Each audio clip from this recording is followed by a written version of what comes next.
राधा राधा राधा राधा स्वामी दयाल की दया, राधा स्वामी सहाय, राधा।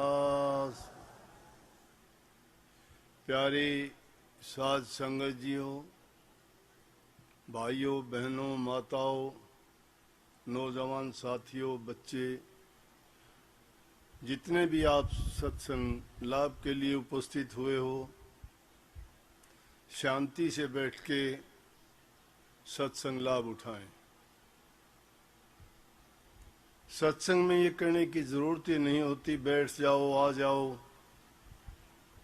सत्संग में तो स्वयं अनुशासित होता है और हमें खुशी होती है ये बात देख के, जब काफी लोग बाहर से आते हैं और अपनी संगत का अनुशासन देख के जो वो प्रशंसा करते हैं, कहते हैं हम हैरान हैं। कोई उनको कहने वाला नहीं, ना उनको कोई पहरेदारी चौकीदारी करने वाला नहीं, और उसके बावजूद भी अपने आप बच्चे तक इतने चुपचाप बैठते हैं कि किसी को पता ही नहीं लगता कि अंदर इतने लोग बैठे होंगे।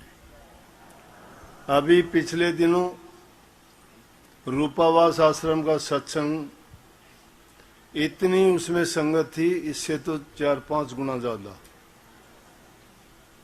पूरा आश्रम भरा था, उसके बावजूद बाहर भीतर लोग देख के हैरान थे। इतनी गर्मी होते हुए भी पत्ता तक नहीं हिला, शांति से बैठे सत्संग सुनते रहे। इसलिए ये बात हमें कहने की जरूरत ही नहीं है। सत्संग हमारे लाभ के लिए है,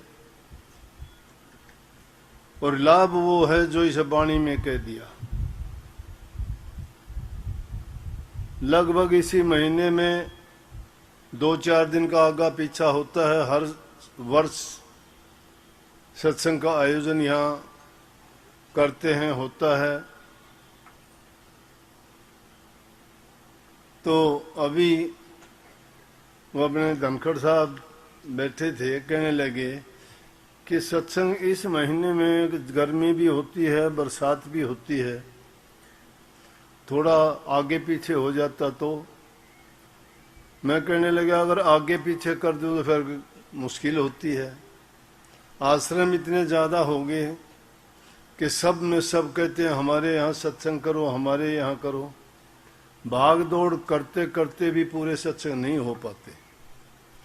और सर्दी गर्मी को अगर देख के, मौसम को देख के अगर हम सोचें कि अच्छा वक्त होगा तो करेंगे, तो उसमें बड़ी दखल हो जाती है। तीसरी बात, सत्संग जब करते हैं तो मालिक की मेहर मौज ये होती है, सतगुरु ऐसी कृपा करते हैं कि सत्संग में कोई दखल नहीं होती। आज तक होती हो तो आपने देखी हो तो बताओ। अगर वो दखल दे भी गए तो यूं सोचो कि वो किसी न किसी अच्छी बात के लिए ही दी होगी। उसमें भी किसी भी प्रकार से हमारी हानि या नुकसान नहीं, बल्कि हमारा हित और हमारी भलाई के लिए ही सतगुरु करता है। वाणी थी अभी आपने सुनी, सत्संग रोजाना सुनते हैं, बातें दोहराई भी जाती हैं। सत्संगों में पहले कही गई बात भी दोबारा आती हैं, क्योंकि जीवन है, जीवन में हर चीज में चीजों की दोहराई होती है। रोटी रोजाना खाते हैं, एक ही अनाज की खाते हो, सब्जी भी काफी दिन तक एक ही खा लेते हो, वस्त्र भी काफी दिन तक एक ही पहनते हो। तो सत्संग में क्यों कि जब तक वो वस्त्र फटता नहीं है तब तक पहनते हैं, जब तक उस सब्जी का सीजन खत्म नहीं होता उस सब्जी को खाते हैं, जब तक उस अनाज का सीजन नहीं होता, जैसे सर्दी में बाजरे की रोटी खाना पसंद करते हो, गर्मी में कणक की, गेहूं की रोटी खाते हो। कहने का मतलब जब उनका वो खत्म नहीं हो जाता तब तक हम उनको खाते हैं। लेकिन सत्संग में भी वो बातें रिपीट इसलिए होती हैं क्योंकि उन बातों को हम अपनाते और मानते नहीं हैं, और जब तक मानो और अपनाओ नहीं तब तक वो रिपीट होती ही रहेंगी, वो बातें कही जाएंगी। जब आपको कहा जाता है कि सच्चे बन के रहो, आपको कहा जाता है नाम का सुमरण किया करो, आपको कहते हैं ध्यान और अभ्यास किया करो, आपको कहते हैं दूसरे के हित की बात किया करो, सेवा करो, प्रेम करो, लेकिन आप नहीं करते हो तो इन्हीं बातों पर कहा जाएगा। अगर नहीं कहेंगे ये बातें तो छूट जाएंगी, उनके बिना हमारा जो मकसद है उसमें कभी कामयाब नहीं हो सकते। वाणी जो अभी कही गई ये नित्यानंद जी की वाणी थी, और वो इतने सच्चे करने वाले संत हुए हैं कि इस एरिया में उनकी बड़ी मान्यता थी। ज्यादा लंबी चौड़ी तो बाहर कहीं गए नहीं, लेकिन तहसीलदारी की पद से उन्होंने इस्तीफा दिया, लगन लगी उनको। उन्होंने इस बात को खुद के जीवन से, खुद की करनी से साबित करके दिखाया कि और सब बातें झूठी हैं, रमता सेती लाग रे, और चीज और बात तेरे काम नहीं आवे। यही था ना वाणी में। उन्होंने दुनियादारी देखी थी, इसलिए उन्होंने कहा ये दुनियादारी की चीजें, ये बातें जो रोजमर्रा के जीवन में हम करते हैं, कौन सी बातें जो हमारी जरूरत की नहीं होती हैं, खाली वक्त गंवाते हैं, निंदा चुगली में वक्त बिताते हैं, या दूसरी बात इधर उधर के गप्पे हाँकते हैं। उन बातों में कोई सार नहीं, कोई समझ नहीं, कोई उनमें ज्ञान नहीं, ना उन बातों से हमें कोई किसी प्रकार का लाभ मिलना। वो समय की बर्बादी और हमारे दिमाग के अंदर कचरा भरने वाली ही बातें होती हैं। हंसी मजाक ठिठोली की बातें आप कितनी देर तक सुनते रहते हो, करते रहते हो। कितनी वाहियात की बात होती है जिनका कोई अर्थ और मतलब नहीं होता। उन बातों के लिए उन्होंने कहा है। और तो दुनियादारी के जितने काम हैं, जो हमारी जरूरत की बातें हैं, घर गृहस्थी की हैं, जो हमारे समाज में हमारे जिम्मे जो हमारी ड्यूटी है, हमारे कर्तव्य हैं, उनका पालन करने से हमें पीछे नहीं हटना, उनको पीठ नहीं दिखानी। जिस रूप में भी हम हैं समाज में, घर में, परिवार में, वो जिम्मेवारियां निभाना सबसे पहला कर्म है। और उन जिम्मेवारियों को अगर हम पूरी सच्चाई ईमानदारी के साथ अगर निभाते हैं तो और दूसरे काम जितने भी आप करने चाहोगे उनमें आपको सफलता मिलेगी। कभी भी उन चीजों से आपको निराशा नहीं होगी। अगर सच्चे बन के कोई भी काम करते हो, कोई भी काम करते हो, तीन ही चीजें हैं, सतगुरु, सत्संग और सतनाम। ये चीजें हैं जो जिसमें लागने के लिए कहा है। वो चीजें हमारे काम आने वाली हैं। लेकिन जो अगर इन चीजों को मान लें, हम गृहस्थी आदमी हैं और इस चीज को बिना समझे कह दिया कि और चीज तेरे काम आने वाली नहीं, कि ना खेती कर, ना नौकरी कर, ना घर परिवार में रह, घर को त्याग, बच्चों को त्याग, काम को त्याग, नौकरी को त्याग, पेट कौन भरेगा? परिवार का लालन पालन कौन करेगा? फिर तो हमने जिम्मेवारियों से पीछा छुटाया है। हम तो फिर अपनी जो कर्तव्य था उससे भाग गए हैं। उससे नहीं भागना। वो काम जब हम सच्चाई के साथ, ईमानदारी के साथ और पूरे अपने दिल से उनको करेंगे तो उन्हीं से हमें सच्चाई का रास्ता दिखाई देगा। गृहस्थ में रहते हुए ही संतों ने प्रभु की भक्ति की है, इसीलिए गृहस्थियों के लिए सत्संग जारी किया है। सतगुरु प्रगट होके अपने लिए नहीं, अपने लिए करते तो कहीं भी जंगल में जाके तप कर लेते। कलयुग में सत्य पुरुष का हुक्म संतों के लिए यही है कि वो संसार के जीवों को, जो संसारी पदार्थों में, संसारी उलझनों में उलझे हुए हैं, उनको जाके उपदेश करके, शिक्षा दे के उनको सुलझाओ, और सुलझा के उनको सही रास्ता दिखाओ कि उनके जिम्मे काम क्या है। तो नित्यानंद जी ने वही कही कि ये काम दुनियादारी के जो दूसरे हैं बिना मतलब की बातें, वो तेरे काम आने वाले नहीं हैं। तेरे काम कौन सी चीजें रमता से थी लागरे। रमता कौन है? रमता कहिए जो राम के नाम में रमया हुआ है, राम के नाम में लगा हुआ है, जिन्होंने राम नाम की कमाई की है, जो राम नाम को ही सब कुछ मान के अपना जीवन बिताते हैं, पूरा जिनका त्याग है, पूरा जिनका तप है, वो लोग राम से जुड़े हुए हैं, प्रभु से उनकी प्रीति है और उनका दूसरा कोई काम नहीं। तो उनके साथ अगर तुम लगोगे, जैसे के साथ लगते हो, उसमें जो गुण होंगे वो गुण आपको भी दे देगा। और उनके पास क्या है कि प्रेम का पाठ पढ़ाते हैं, और वो उस प्रेम, किसके प्रति प्रेम? दुनियादारी की चीजों की तरफ प्रेम नहीं है, उनके अंदर मोह हो जाता है हमारा, और मोह हमेशा बंधन का कारण बनता है। प्रेम हमेशा पवित्र होता है। अगर सच्ची प्रीति और सच्चा प्रेम किया जाए तो प्रेम बुरा नहीं, प्रेम ही प्रभु से मिलाता है, प्रेम ही हमें परिवार से जोड़े रखता है, प्रेम ही हमें समाज में शांति से रहने का सबक सिखाता है, प्रेम ही हमें प्रभु से मिलाता है। जिसके हृदय में प्रेम नहीं है, जब तक प्रेम नहीं है वो कुछ नहीं कर सकता। लेकिन उस प्रेम में दूसरे की मिलोनी नहीं है, दूसरे किसी की दखल नहीं है। प्रेमी के दिल में सिर्फ प्रेम एक के ही प्रति होगा। दूसरे के प्रति अगर तुम्हारा प्रेम पाल लिया तो प्रेम नहीं है वो। सच्ची प्रीति तो प्रभु के साथ होती है, दुनियादारियों के साथ तो हमारा मोह का बंधन होता है, या वो जो हमें जिम्मेवारी निभाते हुए काम करते हैं। जैसे पुराने जमाने की बात है, बाबा फकीर चंद के सत्संग में गए तो वहां बात सुनते थे। उन्होंने सत्संग में फरमाया कि अपने परिवार को अपना धन दे दो, अपना तन दे दो।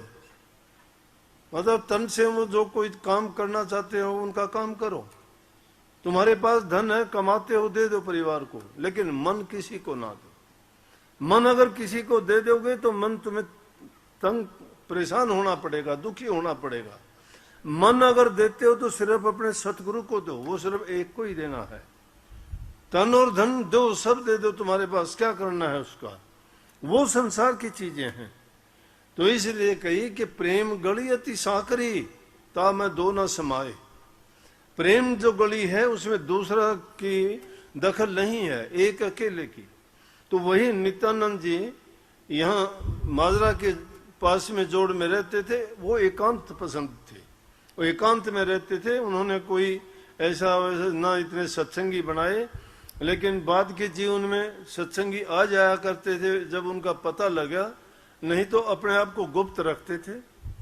बस एक बार गांव में फेरी लगाते थे, एक दो घरों में जाते थे, भिक्षा किसी ने दे दी, उसको भिक्षा को लेके और वापस आ जाते थे। मस्त रहते थे हमेशा, नाम भक्ति में अपने आप को इतना एक कर लिया था कि उनको दूसरी कोई उनकी भावना नहीं थी।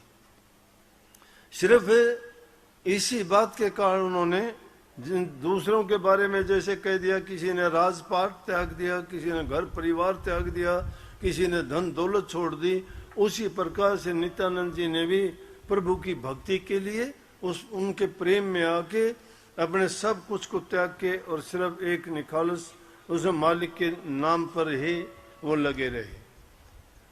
तो अकेले उस बनी में, जंगल में रहते थे, मस्त रहते थे, किसी चीज की जरूरत नहीं। कोई देता तो दे जाता, नहीं देता तो उसकी भी कोई जरूरत नहीं थी।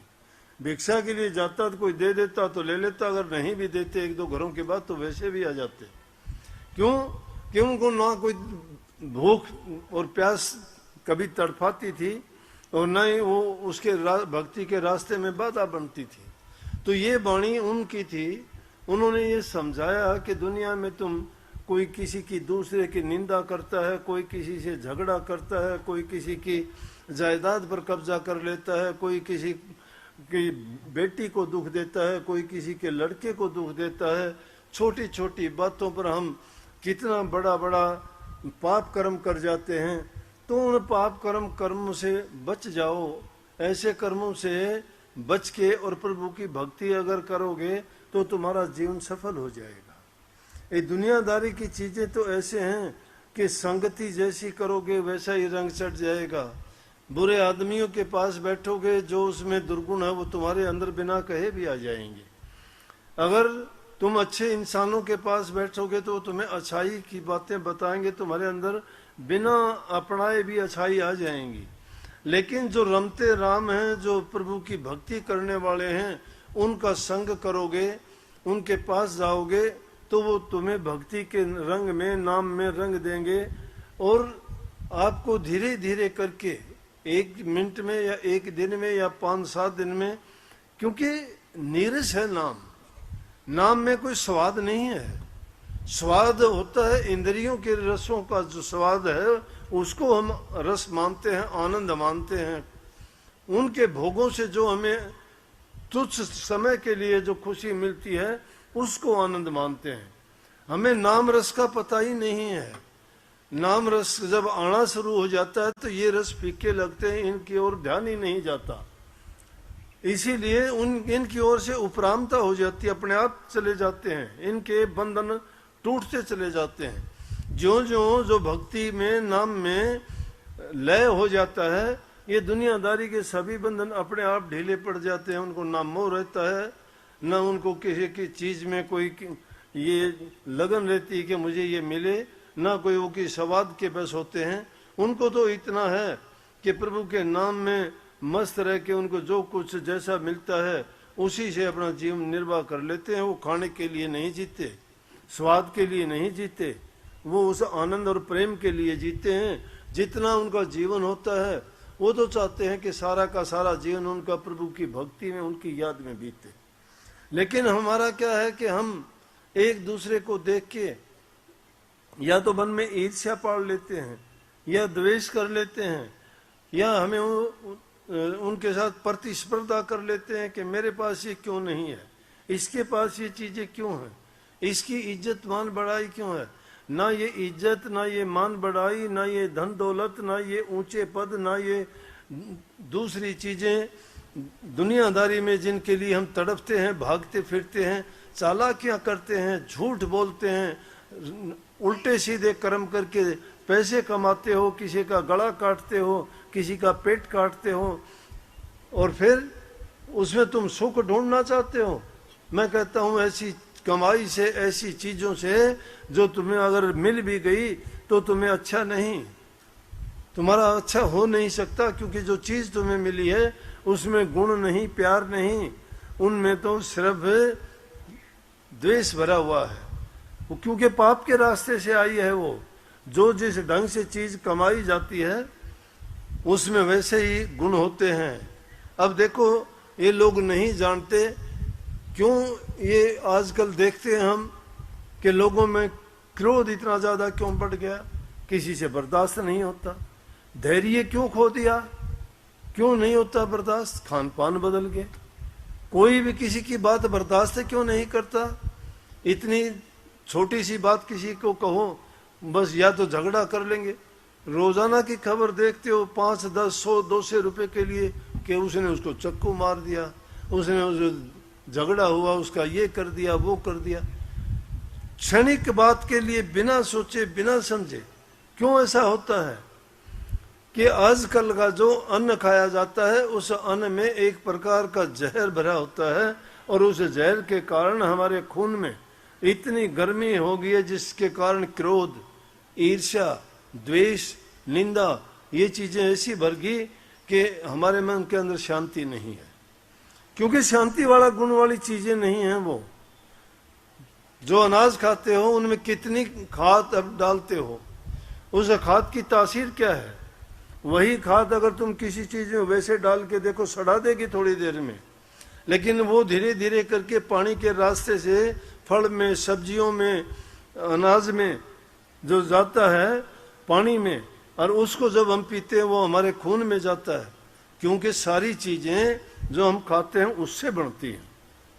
जो हमारा अन्नमय कोश है उससे सारी चीजें बनती हैं, और वो चीजें क्या करेंगी, वो अपनी तासीर जो होगी वो खून में जाके वही पैदा कर देंगे। इसी कारण ये चीजें बढ़ती चली गई, बर्दाश्त नहीं तो भाई बहन का कितना प्यार था, पुत्र पिता का कितना प्यार होता था, पति पत्नी का कितना प्यार होता था। अरे हमारे देश में तो प्रथा थी कि जिसका पति गुजर जाता था वो स्त्री सती हो जाती थी, चलते चलते पति मर जाता था, पूरी जिंदगी विधवा होकर गुजार लेती थी, दो शादी का कभी सोचती नहीं। संयम था। मैं ये नहीं कहता ये करो, नहीं, मैं बात संयम की करता हूं कि आजकल वो संयम नहीं रहा, धैर्य नहीं रहा। इन कुछ ये कुरीतियां थी, उन कुरीतियों को दूर किया गया, क्योंकि उन अगर सच्चाई के साथ अगर जीवन खुशी से जीना है तो इंसान को जरूरत भी पड़ती है। लेकिन मैंने ये बात इस संदर्भ में कही है कि जब इतनी शक्ति थी बर्दाश्त करने की, अब बर्दाश्त नहीं होता किसी से। कैसी कैसी कहानियां थी। एक ब्राह्मण था, बड़ा ज्ञानी ध्यानी था, अपने पुत्र को बहुत कहता था कि तू ये याद कर ले, तू ये शास्त्र का पाठन किया कर, ये श्लोक याद किया कर। उसको बड़ा सिखाता था, लेकिन वो इतना काम नहीं करता था जितना कि उसके पिताजी उससे चाहते थे। ऐसा करते करते जवान हो गया।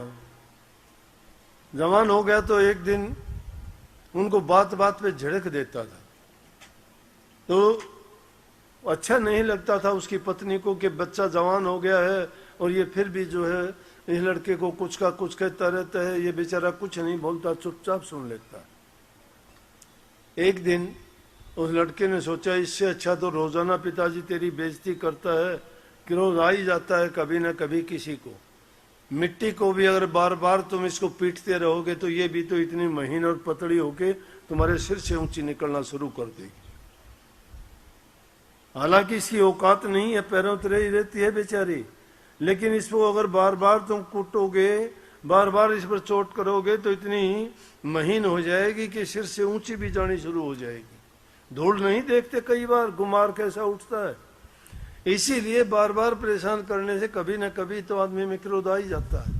लड़के ने विचार किया कि आज रात को मैं अपने पिताजी को खत्म कर दूंगा, ये रोजाना की बेइज्जती मेरे से बर्दाश्त नहीं होती। लेकिन वो जमाना था, पिता कभी अपने पुत्र का बुरा नहीं चाहता, क्योंकि संतान ही माँ बाप की सबसे अच्छी और सबसे बड़ी से बड़ी पूंजी होती है। उसके लिए तो अपने प्राणों को भी दान कर देते हैं। वो माँ अपने पुत्र पुत्री को कभी भी मारना छोड़ना नहीं चाहेगी, क्योंकि उसने अपना खून प्या के उसको बड़ा किया है, अपने गर्भ में उसके 9 महीने तक कितने दुख और कष्ट उठा के पैदा किया है, तो उसने अपनी अपनी जान रखी हुई है। वो उसको कैसे दुख दे सकती है और ना उसके दुख बर्दाश्त कर सकती है। खुद दुख बर्दाश्त कर लेंगे माँ बाप, लेकिन संतान को दुख नहीं होने देंगे। तो एक रात जब उसने सोचा कि आज अपने पिताजी को खत्म कर दूंगा, और वो दोनों पति पत्नी सोए हुए थे, लड़का इस ताक में था कब इसको नींद आए और कब मैं जाके और इसको मारूं अपने पिता को। तो तभी वो उसकी माँ उससे कहने लगी, उसके पिताजी से, कि देखो एक बात कहूं आपसे कि अपना बेटा जवान हो गया है और बहुत कुछ आप उसको बुरे से बुरा कहते हो। आपको ऐसा कहना नहीं चाहिए। अब आपके जवान होने के बाद बराबर का ही हो जाता है, समझदार है, कब तक ये बर्दाश्त करेगा? मुझे भी अच्छा नहीं लगता, आप ऐसा ना किया करो। उसके पिताजी पता है क्या कहने लगे? बोला बात सुनो, मेरा भी बेटा है वो, ये नहीं कि मुझे बुरा लगता है, मुझे बहुत प्यारा है, मुझे बहुत अच्छा लगता है, चांद से भी प्यारा है। लड़के ने जब ये बात सुनी लड़के का सांस आना बंद हो गया, बड़ी गौर से सुनने लगा आगे क्या बोलते हैं। बोला कि जानती हो मैं क्यों ऐसा करता हूं, कि मैं चाहता हूं कि मेरा पुत्र ऐसा बने कि ये किसी से भी शास्त्र में ज्ञान में कम ना रहे, किसी से हार के ना आए। मैं इसको बड़े से बड़ा विद्वान बनाना चाहता हूं, इसमें कोई कमी ना रहे। इसलिए इसी प्रकार से गुरु भी शिष्य की घटत करता है। और उस शिष्य अगर ये सोच ले कि गुरु मेरा बुरा करता है या मेरे अवगुण बताता है या मेरी कमियां निकालता है, तो गुरु पर वो अगर दोष रखना शुरू कर दे तो समझो कि उसका हित नहीं हो सकता। कहने का मतलब कि हमें ये सोचना चाहिए कि जो कुछ हमारे लिए माँ बाप करते हैं, गुरु करते हैं, प्रभु करते हैं, उनमें कभी भी दूसरी ऐसी बात नहीं आ सकती कि जिसको हम ये कहें कि वो हमें दुख देने वाली है। लेकिन जमाना क्यों बदल गया?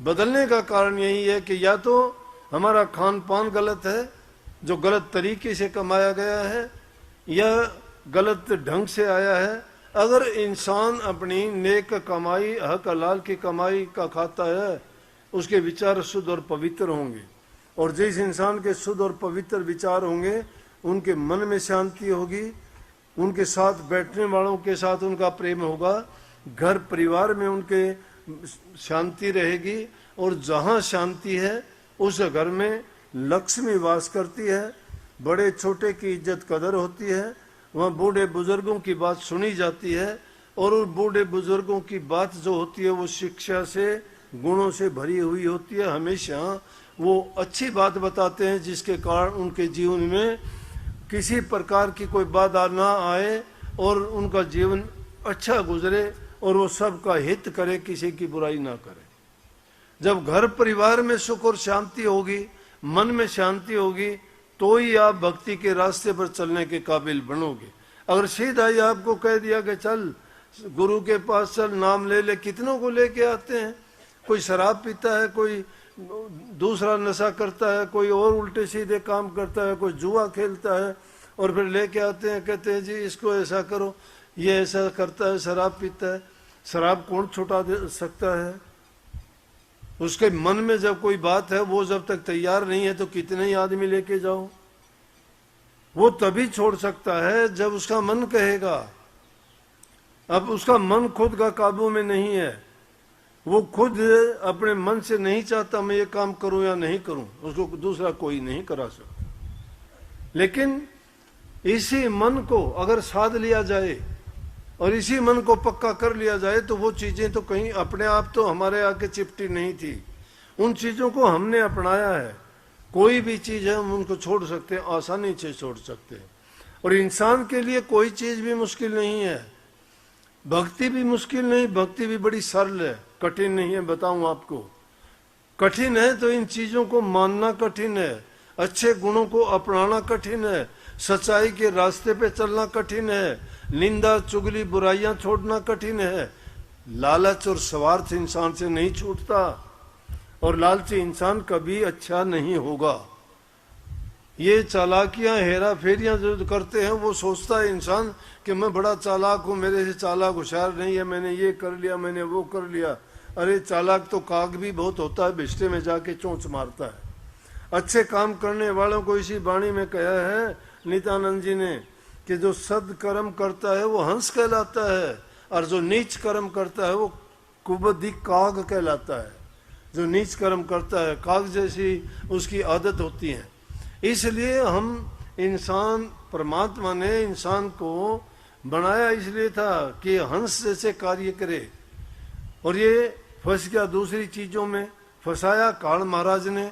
इसीलिए संत सतगुरु आके इनको चेताते हैं, रास्ता बताते हैं कि भाई जिन कामों में तू उड़ जा हुआ है तेरे काम आने वाली चीज नहीं है। ये बंधन संसार के झूठे हैं, कोई हमारा सगा संबंधी साथी नहीं है। ये साथी सिर्फ दुनियादारी तक के साथी हैं, ये शमशान घाट तक के साथी हैं, और इनमें से कोई चीज भी आज तक ना कोई लेके गया, आंखों से देखते हैं, समझते नहीं है। कितने हमारे से पहले आए जो डंगों से धरती को नापते थे, हाथों पर पर्वतों को उठाते थे। कहाँ है आज वो? क्या लेके गए वो? लेकिन जिन्होंने प्रभु की भक्ति की वो अपने पीछे नाम छोड़ के गए, संदेश छोड़ के गए। उनका नाम हमेशा अमर रहेगा क्योंकि उन्होंने वो काम किया। इसलिए वो चीज जो काम आने वाली है, तो हमारे साथ जाने वाली है, वो सिर्फ भक्ति है और उसका रास्ता हमें सतगुरु से मिलता है। इसलिए सच्चे दिल से जो सतगुरु की शरण में चले गया, सतगुरु की शरण आसान है। कैसे आसान है? आप लोग आए हो, किसी ने कुछ नहीं पूछा, आराम से प्यार से आपको सबको बैठाया है। कोई यहाँ टिकट नहीं लगी, कोई फीस नहीं लगी, कोई कंडीशन नहीं लगाई गई। आपकी स्वेच्छा के लिए कहा है कि आप आओ, बैठो, सुनो और अच्छी चीज है उनको अपनाओ। ये सत्संग है। जब सत्संगों में वो चीज बताई नहीं जाती और कह दिया कोई एक चीज का नाम लेके ये नाम जप लिया करो कल्याण हो जाएगा, गुरु तुझे अपने आप ले। अरे कहाँ गुरु ले जाएगा? कोई नहीं ले जाता। किसी को ले जाने वाले तुम्हारे गुण है। गुरु तो अगर ले जाएगा तो जो कहता है उसकी बात मानते चलो। इसी को गुरु की पूजा कह दिया। जो गुरु हमारे लिए उपदेश करता है, जो हमें शिक्षा देते हैं, जो हमें चीज अपने बेहतरी के लिए, अपने जीवन को बनाने और सुधारने के लिए कहते हैं, उन चीजों को अपनाते चले जाओ। वो चीजें अगर हमने कितने कितने साल बीत के अगर किसी से बोलते हो ना तो बड़ी डींग मारेंगे। मुझे नाम लिए 20 साल 40 साल हो गए, बड़े महाराजों से लिया था। अरे बड़े महाराजों से नाम लिया, बड़े काम तो नहीं किए तूने। बड़ा तो जब मानते कि वो काम करते। बड़े महाराज जी बड़े क्यों कह दिए? क्योंकि बड़े काम किए थे। छोटे काम करोगे तो आपको बड़ा कौन कह देगा? अगर बड़े थे तो बड़े करके दिखाओ। शिष्य में गुण होना चाहिए, अपने गुरु क्यों बड़ा करके दिखाए। अगर उन्हें गुरु को बड़ा करके दिखाता तो बड़ा है। अगर गुरु की नाम की ओट लेके अगर रोटी खाना चाहता है कोई भी खा ले, वो तो भीख मांग के भी मिल जाता है। राम के नाम से कितने भिखारी फिरते हैं, कोई किसी रूप में कोई किसी रूप में। लेकिन सच्ची भिक्षा सतगुरु से मिलती है, वो नाम की भीख है। और उसमें आपको वो दक्षिणा देते हैं गुरु कि उसको पाके हमारा जीवन धन्य हो जाता है। गुरु हमसे चाहता क्या है? गुरु चाहता है कि हम बुराइयों को छोड़ें और सच्चाई के रास्ते पर चलें, नाम भक्ति को अपनाएं। बहुत आसान है नाम भक्ति। सारे काम करते रहो, घर बार परिवार के, समाज के, किसी काम में रुकावट नहीं है। लेकिन उनके अंदर उनकी मर्यादाएं हैं, उनकी सीमाएं हैं। उन सीमाओं के अंदर रह के काम करो। जो जरूरत है उसके मुताबिक काम करो। अगर उससे ज्यादा तुम करते हो या कामी कीड़े बनते हो या अपने आचार विचार से गिरते हो या अपने जीवन में अनावश्यक चीजों को, दुर्गुणों को लगाते हो, वो बुरा है। सब दुर्गुणों को त्याग के और अगर सद्गुण अपनाते हो तो आपको जो गुरु ने नाम दिया है वही नाम तुम्हें पार तार देगा, धन्य कर देगा। नाम एक प्रकार का टिकट है जो तुम्हें इस पार से उस पार ले जाएगी। लेकिन उस नाम को खोना नहीं, नाम को लेके नाम की कमाई करनी है।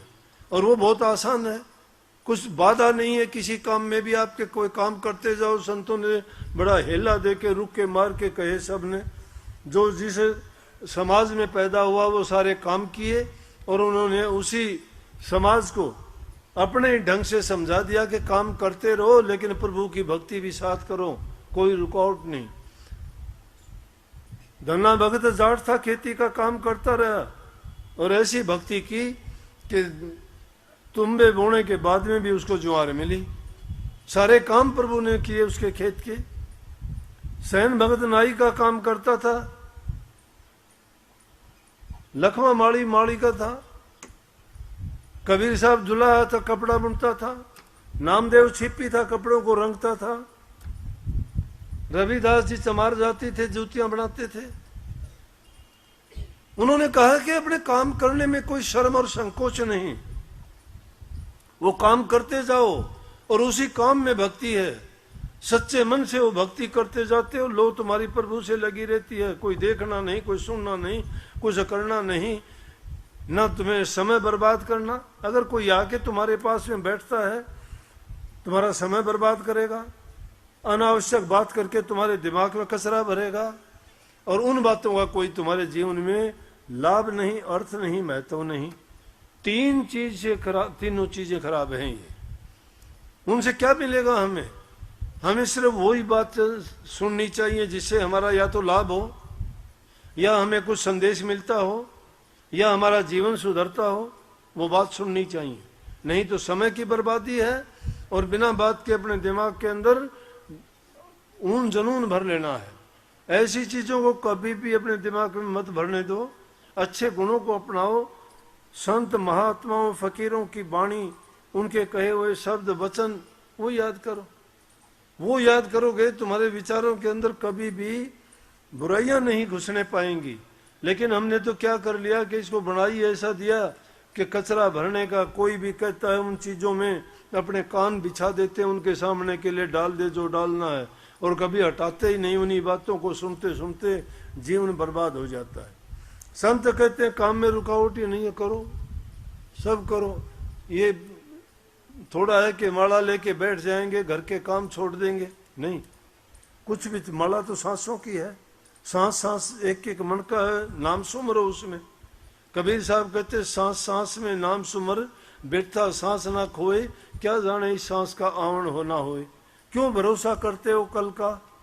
कल कल करते काल आ जाता है, लेकिन कल नहीं आता। पता ही नहीं लगता कब वो संदेशा उसका आ जाता है, कभी इस दुनिया से उठ के चले जाते हैं। तो समय के रहते हुए अगर हमने उन नाम की कमाई नहीं की तो जीवन हमारा व्यर्थ चला जाएगा। ये जीवन हमें यूं नहीं मिला था कि हम इन चीजों के लिए जीवन को बर्बाद करें। ये इंसान का चोला लाखों करोड़ों जीवन बिताने के बाद मिलता है, वो भी बड़े नेक कर्म करने के बाद मिलता है।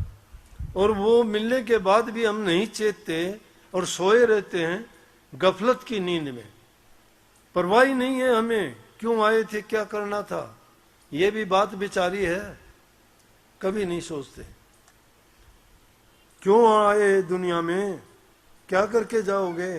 कभी सोचते हो कि इस क्या है हमारा नतीजा, आगे क्या है। अरे क्या इन चीजों के लिए जिंदा हैं हम कि 2 रोटी खाएं पिए घूम लें फिर लें, बस। जीवन का अंत चला जाएगा, मृत्यु सामने खड़ी है, पता नहीं कब दबोच लेगी आके अचानक।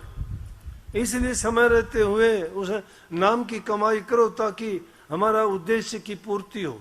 इंसान का चोला तो इसलिए मिला था कि हम इस जन्म मरण के जेल से, बंधन से मुक्त हो जाएं, काल की जेल से छूट जाएं, ये जन्म मरण का दुख ना भोगें। इसमें संबंध जोड़ लेते हैं दुनियादारी की चीजों से। कोई ये मेरा पुत्र है, ये मेरा भाई है, ये मेरी पत्नी है, ये बेटा बेटी है, ये रिश्ते नाते हैं। लेकिन उनमें से अगर कोई भी हमारे से जुदा होता है, हमें कष्ट होता है, दुख होता है, क्योंकि हमने वो जोड़े हैं अपने साथ। लेकिन कबीर साहब कहते हैं, अरे मन रहना होशियार, एक दिन चोर सिपाही आवेगा। वो चोर भी है, सिपाही भी है। चोर इसलिए चुपके से आएगा, सिपाही क्यों है, ताकतवर है, उसके हाथ में कानून नहीं छोड़ेगा। कितनी भी उसके आगे मिन्नत करना, एक पल को भी नहीं देगा। तो इसलिए काम करते करते प्रभु के नाम का सुमरण आसानी से करते हो। और इस युग जैसा दूसरा युग ही नहीं है।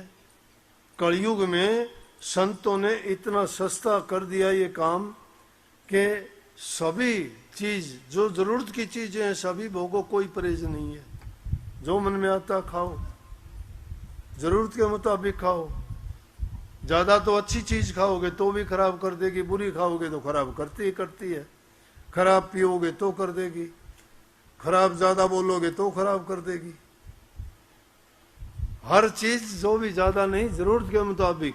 अति का भला न बोलना, अति की भली न चुप, अति का भला न बरसना, अति की भली न धूप। Excess of everything is bad.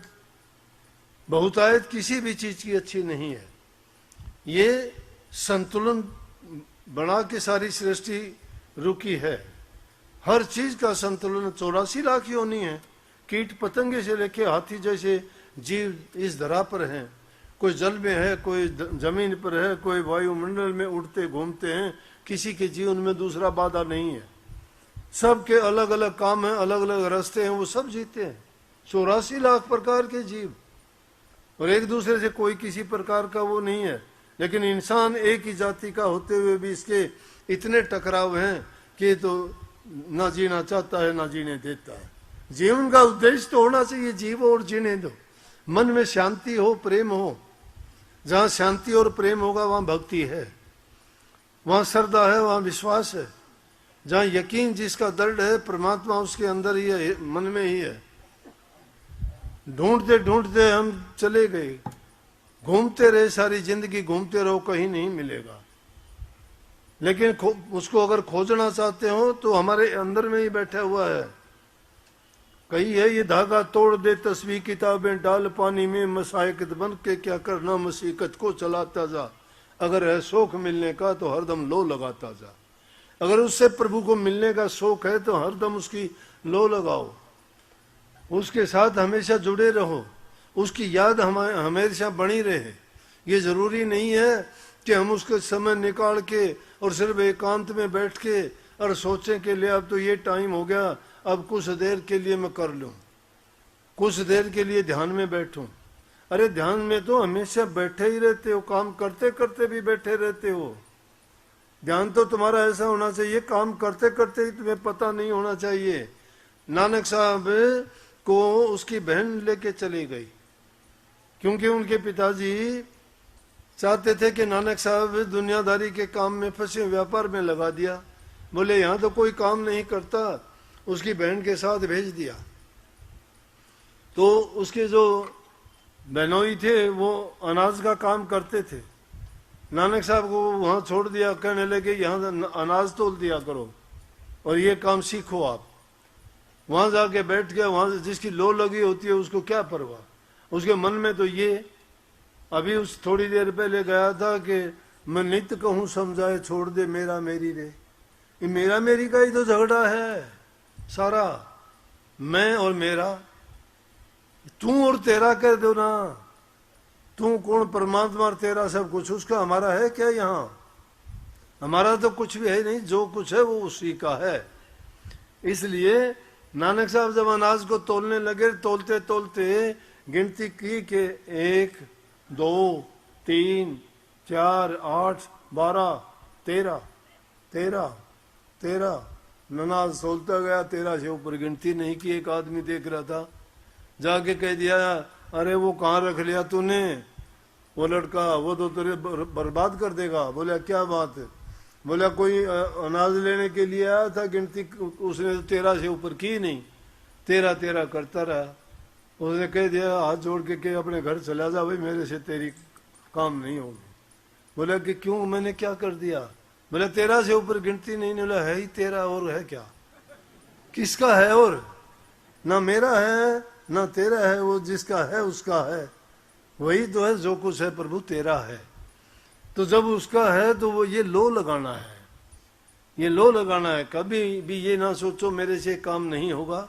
ये दुर्बल आदमियों का विचार है, जिनकी सोच नकारात्मक उनका है। वो लोग बहाने ढूंढा करते हैं, मुझे समय नहीं मिलता, मुझे दर्द रहता है, मुझे बच्चे नहीं करने देते, मैं क्या करूं, मुझे काम बहुत ज्यादा करना पड़ता है। गलत बात। जिसको करना होता है वो अपना वक्त निकाल लेता है, काम करते करते कर लेगा, कोई उसको रोकने वाला नहीं है। वो तो मन से करना है, काम हाथों से शरीर से करना है। पर भक्ति हमेशा मन से होती है, तन से नहीं होगी। ना ऐसे माला से होगी, ना भेक से होगी, ना कोई दूसरी चीजों से दिखावे से होगी। भक्ति अगर होगी तो सच्चे मन से होगी। मन में जब तुम्हारी सत्यता होगी, सच्चाई होगी, इसीलिए तो कही सतगुरु। सतगुरु कौन है? जो सत्य का उपदेश करे। लेकिन सत्य के बजाय और ही पाखंड गुरु हो गए। सत्य उनके पास है ही नहीं। सत्य किसके पास होगा? जिसने गुरु का संग किया हो, गुरु के बताए नियम पर चला हो, गुरु ने उसको अच्छी तरह से घड़ छोल के तैयार किया हो, जिसकी घड़ाई की हो। जिससे घड़ाई नहीं हुई तो उसकी सफाई कहाँ से होगी? उबड़ खाबड़ी पड़ा रहेगा उसका खेत। तो जिसने बांध नहीं की खेत की, उसमें तो खरपतवार ही खड़े रहेंगे। लेकिन गुरु शिष्य को ऐसे त्रास देता है जिस प्रकार से जोरी हीरे को तराशता है, जिस प्रकार से कुम्हार मिट्टी के बर्तन को पीट पीट के बना देता है, जिस प्रकार से सुनार सोने को कूट पीट के सोना बना देता है जिसकी इज्जत और कदर होती है, जिस प्रकार से खाती बढ़ाई लकड़ी आड़ी टेढ़ी जंगल से लेके आता है, छील के काट के ऐसे सुंदर बना देता है, वो इज्जत और शोभा पाती है। इसी प्रकार से गुरु भी शिष्य को तराशता है। और जो गुरु ने तराशा नहीं ना, उसके पास है कुछ नहीं, ड्रामा कर देगा, नकली बन जाएगा, गुरु का ढोंग रच देगा। ढोंगी बहुत होते हैं, ड्रामे बहुत होते हैं, साधु के भेष में शैतान बहुत होते हैं।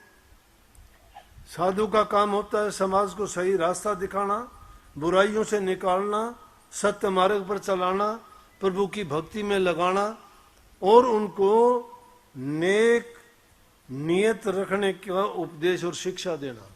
और जो सच्चे गुरु जिसको मिल जाते हैं उसका जीवन संवर जाता है। गुरु मिलिया सच्चा गुरु तो लेखा निमट जाता है उसी दिन, क्योंकि अच्छा करते आदमी अच्छा हो जाएगा, कभी न कभी उसमें सुधार आ जाएगा। जो लगा रहता है जरूर एक दिन सच्चाई में बदल जाएगा, लेकिन धैर्य रखना पड़ता है हर चीज के लिए। धैर्य जो रखता है, क्या अब क्या गर्मी के खत्म हो, गर्मी तब भी पड़ रही है, अब भी बहुत गर्मी है, धूप बहुत है, लेकिन आप तो चुपचाप बैठे हो, आपको तो कोई शिकायत नहीं गर्मी की, ध्यान ही नहीं है गर्मी की ओर, ध्यान उसकी ओर है ही नहीं, ध्यान आपका ये ध्यान है, उसके बारे में सोचते ही नहीं हो।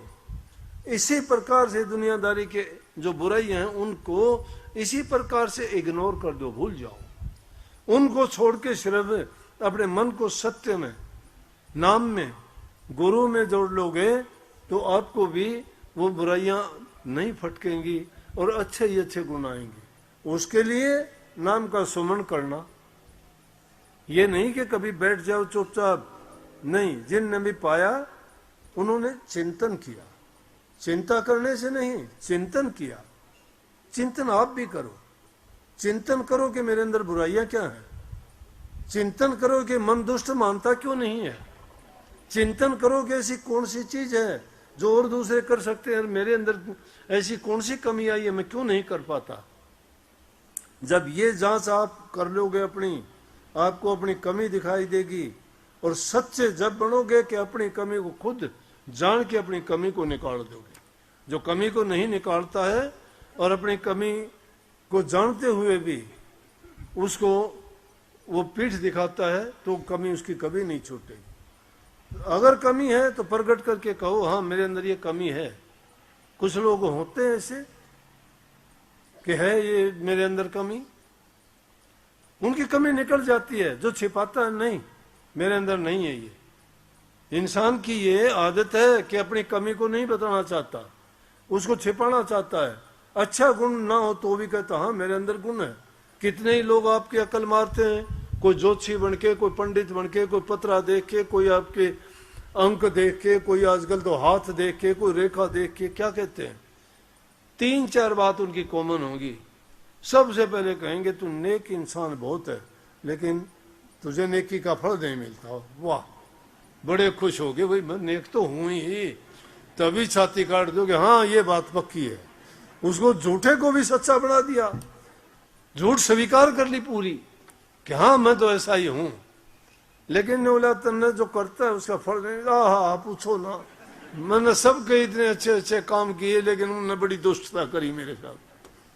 तो ये इंसान की ऐसी बातें हैं, वो अपनी झूठी बड़ाई को चाहता है, लेकिन अपनी जो बुरी आदत है उनको छोड़ना नहीं चाहता। ऐसी बातों को कभी स्वीकार ना करो। अगर है और दूसरा कहता है तो समझो कि वो तुम्हें अपने और ज्यादा गिनाने की कोशिश करता है। अगर कमी है, कमी बताने वाला तुम्हारा हितकारी है। तुम्हारी कमी गुरु बता सकता है, और गुरु बताता है तो उसको मान लो कि मेरे अंदर ये कमी है, मैं इसको दूर करूंगा। और जो दूर कर लेता है वो गुरु का बन जाता है, गुरु उसका हो जाता है, गुरु उसका हो जाता है। उसका राम ही हो जाता है। उसका राम हिमाती है। उसका हिमाती कैसे उसने अपना बना ही लिया उसको। बाजी मांडू पीव से दूं विधि मेरा राम, जीतू तो मैं राम की, हारूं तो मेरा राम। बाजी राम तो मांड लो सीधी, आजा भाई। तेरी मेरी बाजी से अगर जीत गया तो मैं तेरा हो गया, और हार गया तो मैं तेरा हो गया। हार गया तो भी तू मन ले लेगा, और जीत गया तो मैं तन्ने ले लूंगा। दोनों तरफ से फायदा हमारा है। इसलिए अपने मन के अंदर दृढ़ता लाके पक्का विश्वास और यकीन के साथ, और ये सोच के कि हाँ मैं भी अपने जीवन में ये करके देखूंगा। कुछ करके देखने की चाह होनी चाहिए। जिस इंसान की कोई चाह नहीं है जीवन में, तो पशु तुल्य जीवन जीता है। मानस के लिए पशु, मानस का जीवन है, लेकिन खालड़ी तो इंसान की ओर रही, कर्म तो पशु जैसे ही रहे उसके।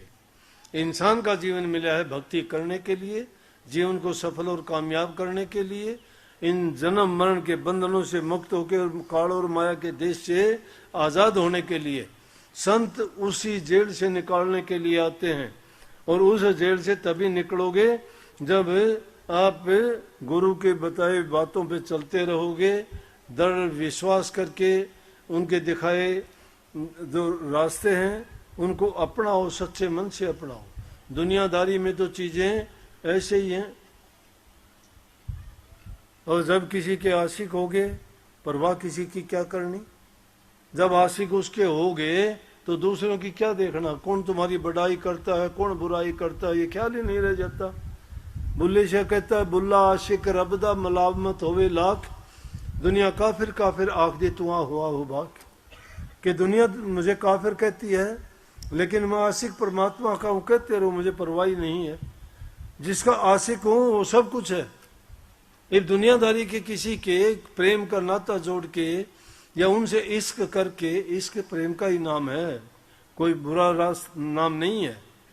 कभी ये सोचते हो, लेकिन उसको बुरी अगर मानते हैं तो बुराई की तरफ ले जाओ। हर चीज के कई मतलब निकलते हैं, तो अच्छा मतलब निकालने का प्रयास करो हमेशा। इसलिए भाई और चीजें हमारे काम आने वाली नहीं है। एक सिर्फ हमारे काम आएगा, प्रभु का नाम काम आएगा। वो ही हमें इसे, जो सबसे बड़ा दुनिया में रोग है, जन्म मरण तो रोग लगे हैं, तृष्णा रूपी खांसी, आवागमन का इतना बड़ा रोग है। वो काल की फांसी गली हुई है गले में, वो हमें खींचे फिरता है। काल जिधर ले जाता है, जैसा हमारे से करवाता है, उसके कहे में काम करते हैं, लेकिन वो हमें इस नरक कुंड में डालता है, पाप कर्मों में डालता है। लेकिन गुरु हमें उन बंधनों से मुक्त करता है, फांसी को निकालता है, स्वतंत्र कराता है, अच्छे गुणों से भरता है, जीवन को सफल बनाता है। और सबसे बड़ी बात, जो सबसे बड़ा रोग है उससे मुक्त करवा के प्रभु के चरणों में स्थान दिलाता है। उस नाम भक्ति को किया करो, उसको दरकिनार नहीं करना। करो दुनियादारी के सही काम, सच्चे काम, सारे काम जो हमारे निमित्त हैं, हमारी जिम्मेवारी है, उनसे भागना नहीं, वो काम करना है। पहले पेट पूजा, फिर काम दूजा। पहले पेट भरने का साधन होना चाहिए इंसान का, काम करो। जो काम नहीं करता, दूसरे से मांग के या दूसरे का दिया हुआ लेके वो निर्वाह करता है, तो वो भी कर्जदार बनता है। किसी के कर्जदार मत बनो। लेकिन एक बताता हूं, 3 चीजों से कर्जदार नहीं बनता। प्रभु का दिया हुआ, गुरु का बख्शा हुआ, ये जो चीजें, माँ बाप का दिया हुआ। माँ बाप जो देते हैं वो अपेक्षा नहीं करते मुझे इसके बारे में मिलेगा। गुरु देता है, वो कभी अपेक्षा नहीं करता कि मेरे इसके बदले में मुझे मिलेगा। और परमात्मा जो बख्शिश करता है वो भी नहीं सोचता ऐसा। तो ये तीनों चीज अगर मिलती हैं तो वो हमें एक प्रकार का तोहफा और इनाम में मिलते हैं। उनके बारे में ये नहीं सोचना कभी भी। वो तो जो हमें उनकी तरफ से मिल जाए तो अपना भाग्य सराहना चाहिए कि प्रभु ने हमें बख्शीश दी है। माँ बाप जो तुम्हें देता है कभी वापस मांगता है क्या? गुरु जो देता है, तुम क्या दे सकता है गुरु को शिष्य? लेकिन गुरु सब कुछ दे सकता है जो चाहता है गुरु। गुरु तो कोढ़ी को तो राजा बना सकता है, कुर्डी से महल बना सकता है, अरण्य से चंदन बना सकता है, काक से हंस बना सकता है। गुरु क्या का क्या नहीं कर सकता, गुरु सब कुछ कर सकता है। लेकिन गुरु के जब हो जाते हो तब कर सकता है। गुरु से जब कुछ होने के लिए तैयार होते हो जब हो जाता है। गुरु को जब सर्वस्व मान लेते हो तब गुरु करता है। जब तक गुरु और तुम्हारे बीच में पर्दा रह जाता है, वो भरम का पर्दा नहीं टूटता, तब तक कुछ नहीं बनता। पारस पत्थर लोहे को सोना तो बना देता है, लेकिन अगर उसके बीच में पर्दा रह गया तो उस लोहे को सोना नहीं बना सकता। एक महात्मा थे, वो कुछ समय के लिए जंगल में चले जाया करते थे नदी पार करके। तो नदी के इस पार एक आदमी गरीब सा कोई छोटी सी दुकान करता था। उस दुकान में थोड़ा सामान था, महात्मा उसके पास आते जाते रुकता था। वो महात्मा को कोई चाय पानी कोई भोजन थोड़ा बहुत करा देता। महात्मा के पास पारस पत्थर था। पारस पत्थर था। महात्मा ने सोचा, वो कहने लगे महात्मा के लिए, भाई मैं तो जाता हूँ कुछ महीनों के लिए, जंगल में जाऊंगा, साधन अभ्यास करके वापस लौटूंगा। तेरी हालत गरीबी की है, तेरे को मैं पारस पत्थर दे के जाता हूँ। इस पारस पत्थर से तुम लोहे से सोना बना लेना, तेरी गरीबी दूर हो जाएगी, तेरा गुजर बसर ठीक हो जाएगा, और मैं जब तक आऊं तब तक कुछ ना इससे कितना ही काम लेगा। महात्मा चले गए, बैठे रहा। उसने सोचा कि अभी तो महात्मा 3-4 महीने में आएगा, बहुत टाइम है। पहली चीज तो ऐसा सोचते सोचते टाइम गवा दिया। फिर याद आई कि ओ महात्मा का तो आने का समय हो गया। उसने क्या किया, बाजार में जाता लोहा लेने के लिए कि लोहे का क्या भाव है। भाव बताया, बोला कि पहले तो ये भाव था, अब थोड़ा महंगा हो गया। बोला कि यार ये तो महंगा हो गया, सस्ता होगा जब आऊंगा। कुछ दिन के बाद में फिर गया, फिर पता किया और महंगा हो गया। यूं करते करते वो समय आ गया। समय आ गया, पारस पत्थर यूं का यूं रखा रहा है उसका। पूछने लगे महात्मा, जब आए बोले कि भाई हालत वही छोटी सी दुकान, वही 4 डब्बे रखे, कुछ नहीं उसकी। उसने सोचा था अब तो बहुत बड़ा कारोबार हो गया होगा, बहुत सोना बनाया होगा, बड़ा धनवान हो गया होगा, लेकिन वो तो कुछ नहीं हुआ। देख के कहने लगे, अरे ये क्या किया। बोले तू तो अब भी गरीब का गरीब ही है। क्या किया उसका पारस पत्थर का। बोला जी वो तो रखा है। बोला क्यों नहीं काम लिया उससे। बोला जी क्या काम लेता, लोहा रोज आता, लोहा महंगा होता रहा, मैंने सोचा सस्ता होगा जब लूंगा। बोले अरे मूर्ख, बर्बाद कर दिया तुम्हें सब कुछ, अब मैं नहीं छोड़ता, तेरे पास में लेके जाता हूं। ये जीवन है इंसान का। पारस पत्थर ये जीवन है, हमारे सांस, ये सांस मिले हैं। पारस पत्थर गुरु ने नाम दिया है, वो है। इसको कैसे बनाएं।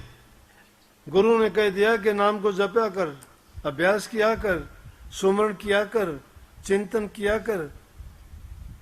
जब नाम का अभ्यास करेगा, चिंतन करेगा, सुमरण करेगा, तेरे कर्म कट जाएंगे, मालो माल हो जाएगा। तो मालो माल तो जब होता है जब प्रभु नाम की दौलत मिलती है।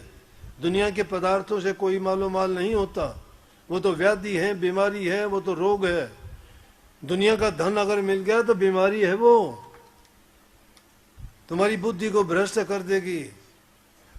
जिसको मिल जाता है बस उसी टाइम से बदलना शुरू हो जाता है, और उसके पीछे लग जाते हैं फिर रोग, बीमारी, चोर, ठग, लुटेरे, डॉक्टर, सारी चीजें। इसलिए वो व्याधि है, बीमारी है। वो कहने लगे तो वो जीवन करते करते सोचते भाई सुमन अभी नहीं, अभी थोड़े बच्चे छोटे हैं, थोड़े दिन में सुमन करूंगा, अभी काम थोड़ा है, अभी मैं काम से थक जाता हूँ। तो करते करते बुढ़ापा आ गया। बुढ़ापा आ गया, जमदूत आके खड़े हो गए, चल। बोले यार थोड़े दिन तो छोड़ दे अभी। बोले अब नहीं छोड़ने का टाइम था, दिया था तेरे को मौका। ये जीवन हमें उसी प्रकार से मिला है। वो तो एक सिर्फ दृष्टांत था घटाने के लिए, समझाने के लिए।